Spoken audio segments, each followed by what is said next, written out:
The summer he turned 8, Max had never held a baseball bat in his life. So, when his parents signed him up for the neighborhood summer league, he felt a mix of excitement and a whole lot of nerves. On that first day, clutching his brand new glove, his heart hammered against his ribs as he stepped onto the dusty field.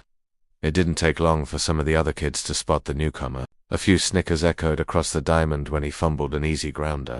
"He's never played before," one boy announced, a little too loudly. Max's cheeks felt hot, but he focused on the feel of the grass beneath his cleats, trying to tune them out. But for every kid who laughed, there were others who offered a kind word. "Nice try, Max," shouted a girl named Jamie after he struck out. A boy named Lucas took a moment to show him the right way to grip the bat, how to position his feet just so. Their kindness was a lifeline. It made him feel like he belonged, even when he was the last one picked for practice scrimmages. That summer, Max became a fixture at the field. He showed up for every single practice, every single game, without fail. He chased down fly balls that seemed destined for the outfield fence, and dove for grounders that kicked up clouds of dust. He swung at every pitch that came his way, his determination growing with each attempt. Sure, he made mistakes. He'd overthrow first base or swing too early, but he never let it stop him. He just dusted himself off and got ready for the next play. By the time August rolled around, a change was noticeable. Max was no longer the boy who looked lost on the field.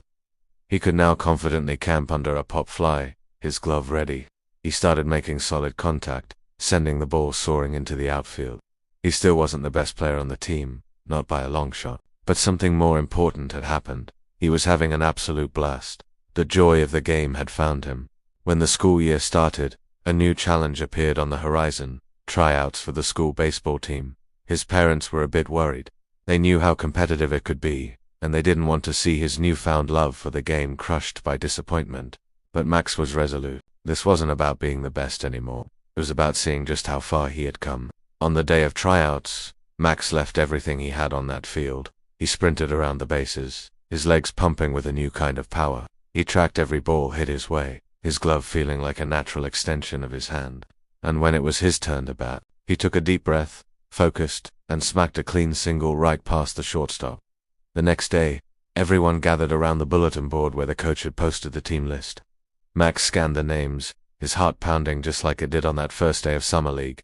And then he saw it, right there, in crisp black ink. Max, he had made the team. His parents, their earlier worries completely forgotten, beamed with pride from the stands at every game. Max wasn't a star player who hit all the home runs, but he was the player with the most heart. He was the one who hustled for every ball, who cheered the loudest for his teammates from the dugout. By the end of that season, Max had a whole new group of friends and a collection of skills he never thought he'd possess.